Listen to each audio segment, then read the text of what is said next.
Hello, everybody out there in YouTube. We are the middle-aged guys, and well, fuck, you know what we do. You know who we are. So what we're gonna do right now is we're gonna go ahead and we're gonna talk about the Spider-Man trailer. Spider-Man trailer was actually dropped earlier on Jimmy Kimmel Live. A lot of things showing up on Jimmy Kimmel, December 8th, 2016. After actually showing off earlier in the week, I believe on the 6th, a short 18-second teaser, like literally drop in the bucket teaser. Then they went ahead. They said that there was going to be the full trailer that was out. It was released out. Everybody saw it, ourselves included. Granted, it is a few days late, but we are going to talk about it. Gentlemen, what are your thoughts? The floor is open. So, Iron Man 7. Okay. No. Just fucking around. Looking forward to this. I'm really satisfied that they're not going to be telling the story all over again. We all know it. They've done it twice already in two different, versions. But they don't need to do it again. This takes place after Civil War. We know who Spider-Man is. They're not going to insult us like that. This is just basically a continuation from him from that point. And yeah, and Iron Man's in it. So Iron Man 7. Yep. What about you, Gray Mouse? What are your thoughts, sir? Yeah, pretty much the same as the theme, So it seems like Spider-Man is back from the Civil War. He went back to school. I'm not sure if it was the next day or not, but whatever. But yeah, so we get to see him in school, and of course Tony Stark showed up. I'm really excited about the villains. I can't wait to find out what they do with the Vulture. I don't think the Vulture has been on the silver screen yet, and the Tinker. I'm sorry. So I'm very interested in that. That's one of my favorite Spider-Man villains. So I'm looking forward to that.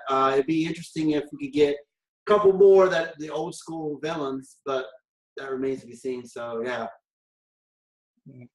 Yeah, it's kind of funny thinking about like watching this particular one. A lot of people are looking forward to it, and one of the things that really kind of struck me going ahead and watching the trailer was like, first thing that came to mind after I finished up was like, how the fuck did Tobey Maguire ever pass as a fucking high school student? All right, because the first thing they show is like them sitting back in high school, and they look like high school students. Okay, I went ahead and I looked back at the old Spider-Man movie. All right, the one that everybody loves, and Spider-Man 2 and everything else. I'm sorry, but Spider-Man 2. Well, Spider-Man 1, when he's sitting there in the cafeteria before he gets into the fight with Flash, all right, they've got Flash sitting there, and he looks like a fucking SNL fucking cast member, right? These guys are obviously like, mid to late 20s, maybe even 30-year-olds trying to play fucking teenagers, and it just fucking shows, all right? With this particular one, they're teenagers actually playing teenagers, which, guess what, is actually rather refreshing, especially considering the context that they're taking us back to. I agree. Yeah. Okay, look. Yes, the old Spider-Man movies did the whole 90210 type of thing, or which I call it 902 No Negroes. Yeah, that they took all these 20 and 30-year-olds and just put them into certain situations. But this time, as Reverend said, they have actually people around the correct age playing those people. So that's very interesting. Yeah. How did Tobey Maguire pass as a high schooler? I'm serious, man. I'm just saying, Well, it's funny because I didn't think about that till now, because I was just like, he's Peter Parker and he's going to be throwing webs pretty soon. Yeah. That's what everybody pretty much cared about. No one gave a fuck about anything else. Oh, he got bit by the spider. Oh yeah, he's got the powers, and okay, he's shooting webs out of his skin. Wait, huh? No, that particular part, not making him dependent on like mechanical web shooters and stuff like that, I didn't mind. Okay, but he was running out of web like he was in part 2. The thing about spiders themselves run out of web. Understood, but it was a You know? whole mental thing. I think the thing that got me was that I really didn't notice how old they were until I rewatched the movie or tried to rewatch the movie just What, a they were while like, what, ago. 16 years ago? Yeah, and the thing is that when we first watched the movie, it was a long fucking time ago, like back in 1999, 2000, Mm-hmm. when the first one came out. So yeah, it's really kind of funny to go ahead and pick through that stuff. Now, not that the newer movie coming up isn't going to walk away without certain themes and iconic imagery that has already been used up in the previous movies. Like when he's sitting there trying to hold together that boat by all those webs, it just reminded me of the train scene all over again. Oh God, yeah. Well, Yeah. the train scene where his arm should have ripped apart. Yeah, his arm should have popped off of his body.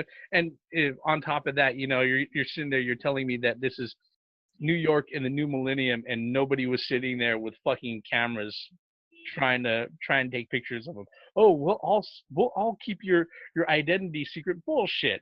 The old white Jewish dude who's sitting there saying that might be, but the brother in the back who's working for fucking TMZ, he's not. All right, that's just how it is. Okay. So yeah.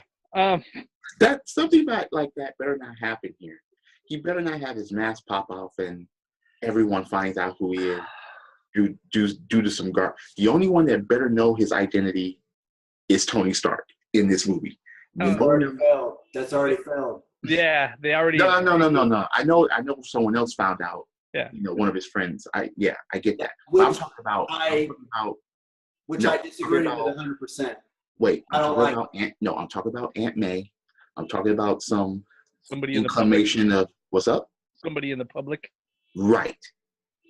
Or Mary Jane, or something, or his love interest, someone like that. Friends, I can accept. Tony Stark, I can accept. Because friends can actually back him up when he's doing certain things, and no, he's not. No, that's not him. That's not Spider-Man. That can actually come up. But a love interest finding out, no. And then the bad guy finds out about him and his love interest and starts fucking with his family. It's funny how that it looks like that's happening. So I hope to God that they don't fucking go there. They will, because there's a line that Michael Keaton said, "You don't know who you messing with. Yeah. I will kill you and everybody who you love." I'm just saying. So that means he has to die. Yeah. Which I'm going to say right now, okay, as far as villains go in the Marvel Universe, not a lot of them, they tend not to be very strong on screen. And the thing is that I like Michael Keaton a lot, and I know that he can play a bad guy. Oh, no doubt about that. I'm not saying that. No. My issue is that if they're gonna set it up like that, and it turns out that he ends up like dying at the end of the movie, I think that is just a supreme fucking waste of an opportunity. That's gotta happen. It's going to happen because it's a cinematic universe. You can't. There's hardly anyone that's survived. Yeah. In this Marvel Cinematic Universe, thus far. Besides what? Besides Loki. Baron Zemo. Yeah, Zemo's locked up, but everybody else has passed away, or their plans got thwarted. I don't know. Yeah. No, it's just that a lot of their villains they tend to go ahead and make them disposable, and I don't think. It's no different from the old Spider-Man movies either. But let me ask you a question: do you really think that there's enough? Right in the old Spider-Man movies. Wait, that was an issue with the old Spider-Man movies also. That's what I mean. Wait, I got a question. Do you think there's enough interest in having the Vulture and the Tinker come back in Spider-Man 2? I'll ask you this. Do you think there was enough interest in Guardians of the Galaxy when they decided to go ahead and put them on screen? No. We're talking about villains. We're not talking about... No. But the Reverend's talking about in general. My point stands. The thing is that they presented them really, really fucking well, and everybody loved them for that. If they present these villains really, really well, also, then people will love them for that too. Okay. It won't happen. There's never been where a villain is in, except you're talking about Lord of the Rings, of course. You know, there's villains that are you talking about any superhero type of universe? No, I'm talking like the current. Loki. Well, that's because he didn't even show up a lot in Thor's own fucking comic book. You're not understanding what I'm saying. No, Loki I understand perfectly what you're saying. In the other one, Loki was not really considered a villain at that point. Was he? Yes. He was a villain in the first Thor movie. What are you talking about? Yes, but what I'm saying is, whatever. He was the reasons why the Avengers actually happened. Okay, you got me. Whatever. No, all I'm saying is that it's okay. Go ahead. All I'm saying is that look, with all of these characters, okay, and this has been Marvel's forte since the very inception of the Marvel Cinematic Universe. Okay, remember, Iron Man at one time, before they decided to go ahead and put him up on screen, during the 3 years leading up to that, they were thinking about canceling his fucking comic book. Okay, he wasn't a popular fucking Marvel character. All right, well known enough for comic book fans, and then they went ahead and they put him on screen. Guess what? He's now the spine of the whole Marvel Cinematic Universe. Mm-hmm. Okay, Captain America. First thing people were saying is that hokey motherfucker, that Stars and Stripes fucking can kicking Broadway singing bitch, we're gonna go ahead, we're gonna make him a fucking hero. You know, that's pretty old fashioned. Okay, and then they went ahead, turns out they did it really, really well. Okay. And everybody was more excited of the Hulk than those two. Yeah. And or Thor. You have a dude who's basically the Greek, the Norse god of thunder. All right. Throws lightning bolts, he's a god. Okay. When has there ever been a god popular in fucking pop culture in the last 50 years? You see, the thing about, okay, you have, all right, people, all right, what Grey Mouse was saying was this: Iron Man, Obadiah Stane, he dies. Iron Man 2, you have Whiplash, he dies.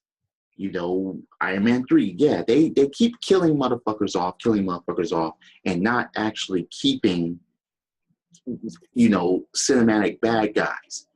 And that's been going on, you know, basically for a while. Ultron was a fucking robotic mess, got killed off. And so I do understand to that standpoint where Grey Mouse is coming from, as far as saying, okay, yeah, are they going to keep the bad guys here? But what the Reverend is saying is this: if these bad guys perform to the point where it's just like, fuck, I want to see them again, then maybe it will be a mistake to kill them off just to kill them off. You know, it's just, I mean, look, so Lex Luthor is in almost every fucking incarnation in Superman, except for Man of Steel. And Superman 3, which was not even fucking relevant. I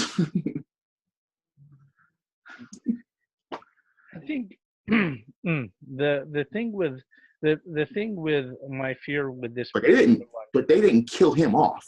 Yeah, my fear with this particular one is that, you know, if they end up with a good villain, okay, you don't want to sit there and remove them from the picture completely. All right, it's one thing if you have somebody like Obadiah Stane, the Ironmonger. Okay, the thing is that in the comic books, guess what?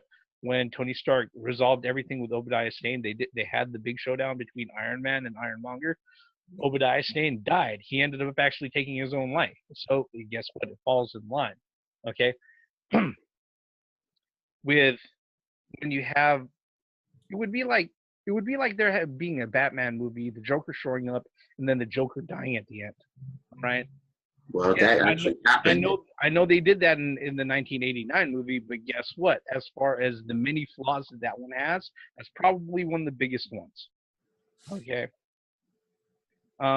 it's just, you know, if they do the character right, then hopefully there's room for them to stick around. I would hate for them to sit there and squander the chance of asking Michael Keaton back to go ahead and reprise a role that he's probably going to kill it in. Okay, that's what I'm saying. Gray Mouse, you got to elaborate. Don't just sit back there and no, you're fucking pissing me off. You got to elaborate. Okay, seriously. No, I agree. I disagree 100%. They're going to kill the fucker off, and they're going to go on to the next villain.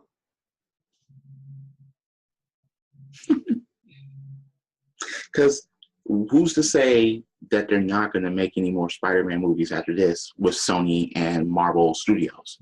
Oh, they will. It's going to make. I thought they already got like 2 planned already, 3 planned. They will. Be a series. This thing's probably going to make over $1 billion. Yeah. Right? Oh yeah. This will make about 8 times of what Ghostbusters make. So easily. So it's like the loss that they took on Ghostbusters and all that shit, they're gonna make it back here and then some. Yeah. They're hoping that this is gonna be their big tentpole. See, the problem is merchandise and everything off of it. The problem is that we know that Jack Nicholson played a outstanding Joker, and they killed him off. So I don't think that it lies within the actors whether they do. Well, they kind of killed off the Batman series too. Because Michael Keaton. Let him finish. Because Michael Keaton, I mean, he could blow it out of the water, and they still kill him off at the end. There will not be. No, he will not return in the next one. I am hoping that they change that pattern with this particular one. All right, because like I said, the Marvel Cinematic Universe, by and large, is in dire need of real good, strong villains.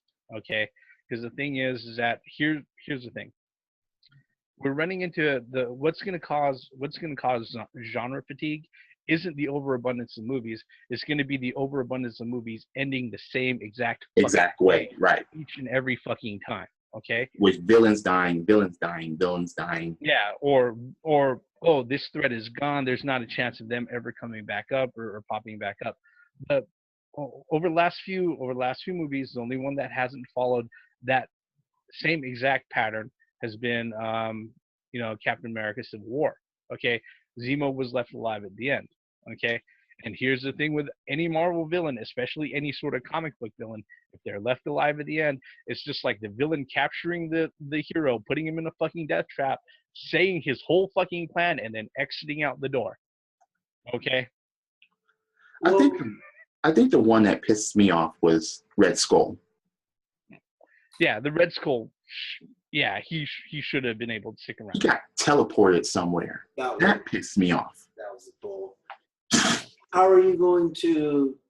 That is fucking the #1 enemy of Captain America. It just blows my mind. But no, the problem is this: is that you have to tell a story within 2 hours. Now, when you're talking about your television series or your cartoons, it can be continued. And I understand why the villain always escapes or whatever, like Megatron always escapes, or the villains always escape, the Penguin always escapes because they, you got to continue that series. But with movies, you don't have that luxury, so to speak, to do that. So what people like, I think, or what they think people like, is a conclusion, a start, and a finish of one part of the story. They don't want that reoccurring villain in each.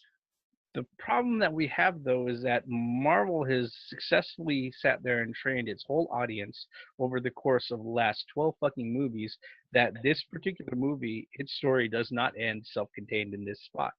Yeah. Characters are going to continue on, and they're going to be connected to something else. Mm-hmm. So that particular rule within the structure of what Marvel is trying to build doesn't exactly apply. To superheroes, but villains, it does. No, it doesn't. All right. That's why I used the whole Lex Luthor analogy, because, The reason why people like Loki was spared was because they were going to be featured in the next movie. They're part of the bigger picture. But that's the thing. The next Spider-Man movie can do the same thing. Not Infinity War, but the next Spider-Man movie. No, I know. You know what I'm saying? So that could actually happen Mm-hmm. in the realms of making sense. I mean, if you get because the Winter Soldier didn't. Thank goodness they didn't kill off the Winter Soldier. Yeah, as far as we knew, they did. I mean, you know, if you sit there, you continue on within the general realm of things and talk about Spider-Man. Okay, this is all right. This is obviously much outside the scope of thinking about the trailer and everything. Is that, you know, if Sony still has if they have, I know that they have the old plans of the Sinister Six and everything else. The reason why they couldn't ever get there was that, guess what? The financial returns that they were hoping for with the Amazing Spider-Man 2 didn't reach half of what they needed even to go ahead and continue establishing those particular villains. All right, they got like 3 out of the 6 on screen, and that was it. They didn't get any further. All right, if they go ahead and they decide to follow that same sort of path, or if you know, as far as it goes with a lot of the classic villains for Spider-Man, then it's not going to hurt to sit there and keep any of these guys around. Okay, and it's also not outside the realm of what we're talking about. Because let's be honest, are we expecting Spider-Man to sit there and kill anybody in his movies? No, Spider-Man doesn't do that. Yeah. What is he gonna sit there? Is he gonna drop a building on somebody, even on accident or anything like that? Is he gonna sit there and spider web somebody up to like an atomic bomb or an ICBM that shoots off into the fucking stratosphere? That's gonna go off in low orbit in space. Well, see, look, the thing is that Spider-Man didn't kill Venom in the other previous movies. Spider-Man didn't kill the Green Goblin either, but they killed him off. Not indirect. Spider-Man didn't directly kill him, but I mean, correct me if I'm wrong. Is the Vulture part of the Sinister Six? Yes. So that would be the only out. That the reason why the Vulture gets thrown in jail for later to become, you know, they may have a Spider-Man, you know, a Sinister Six movie coming out, and that would be, oh my god, dude. It depends. I don't know if that's in the plan. I'm just saying, you know, back to the well, we just have to wait and see when this one is successful. Yeah, it will be. People will see this movie.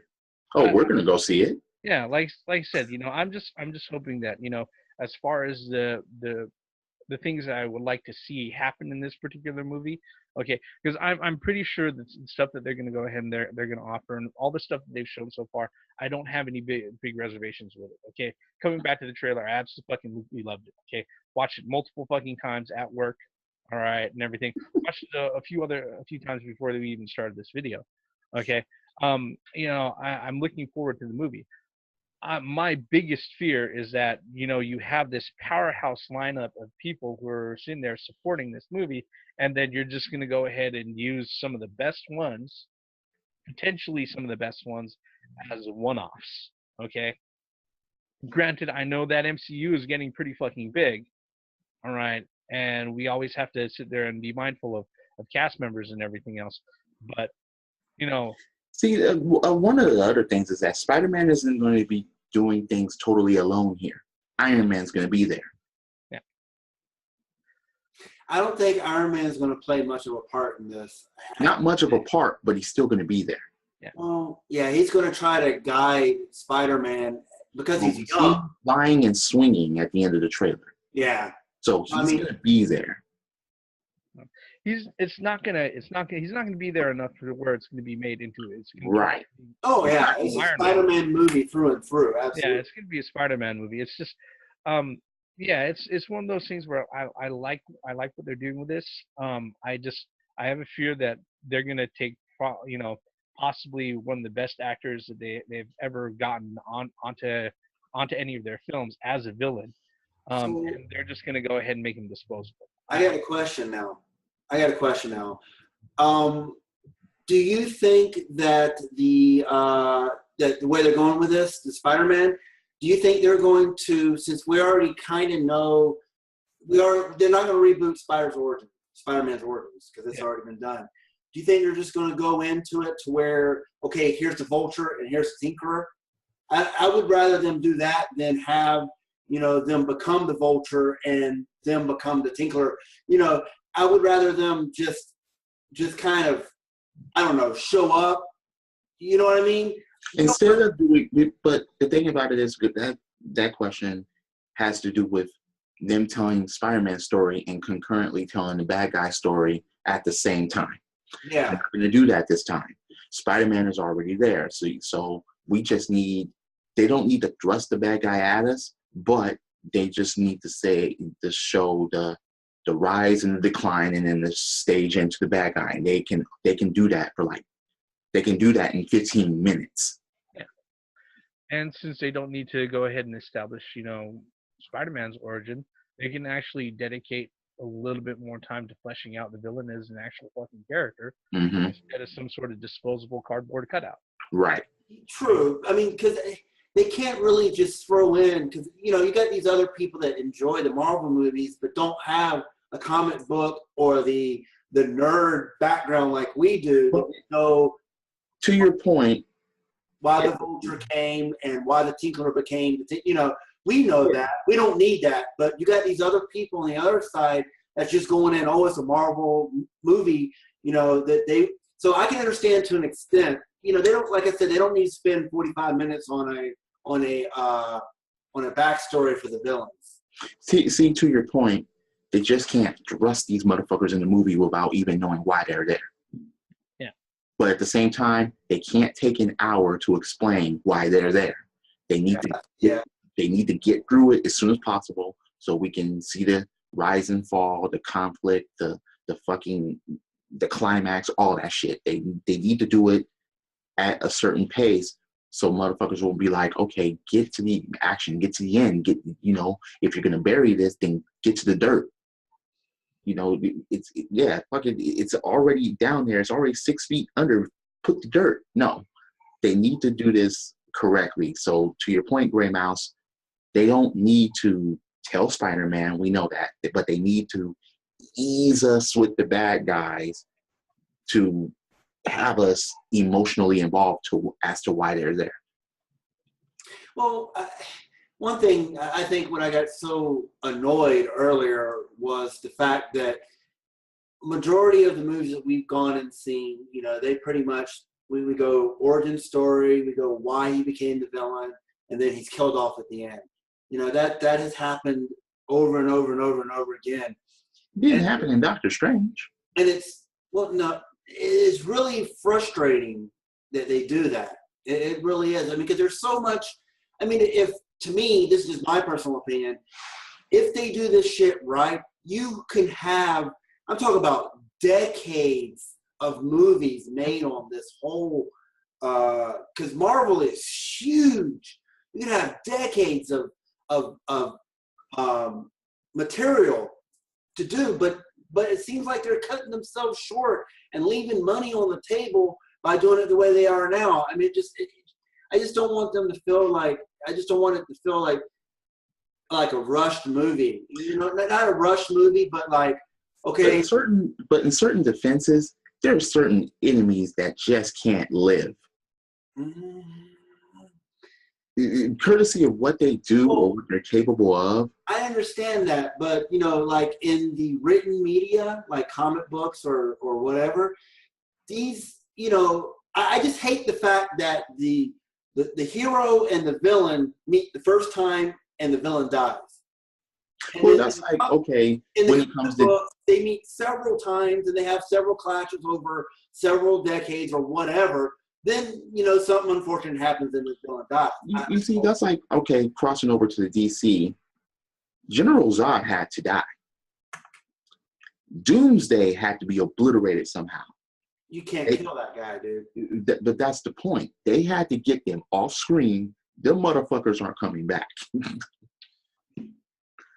You know that it would. Yeah, I understand, but that's my frustration with the. But Lex Luthor can leave and come back and escape from jail or whatever. Why can't Doomsday? Doomsday has a No. story behind there too. Wait. The story was Doomsday going to start talking? No, I mean, but there's still no character there. There's still plots there, though. No, there's no character. There's just fighting, and that's it. Trying to destroy a city, and that. No, we got Godzilla for that. Godzilla. Anyway, yeah, okay. I'm not even gonna touch that. I'm really not. Yeah. In any case. I think we beat this horse. It's dead. Yeah. You know, there's, like I said, I would like to see some villains come back. All right. You know, and I do hear what you said, especially about Mads Mikkelsen and Doctor Strange. All right. He just kind of showed up and then he got sucked up into the vortex, only to pop up in the Hideo Kojima game. That's another story altogether. All right. What are your thoughts, folks, on the Spider-Man trailer? I know you weren't expecting to sit there and see three guys go ahead and go on for over half an hour on it, but that's what you got with this particular video. We'd like to see your comments. Go ahead and plunk them in below. If you're so kind, hit that like button, hit subscribe. It gives us reason to go ahead and run off on these ramblings. All right. We'll do it anyway, even if you don't like it. We're still gonna. Yeah. There you go. All right. We're the middle-aged guys, and we just been bullshitting about this first Spider-Man trailer for over 30 fucking minutes. I'm the Reverend. The theme here. Gray Mouse 1. Spider-Man. Can it be good? Yes, it can. So I hope so. Shit. Bring it. Credits. If it's not, I'm going to hang myself with some web.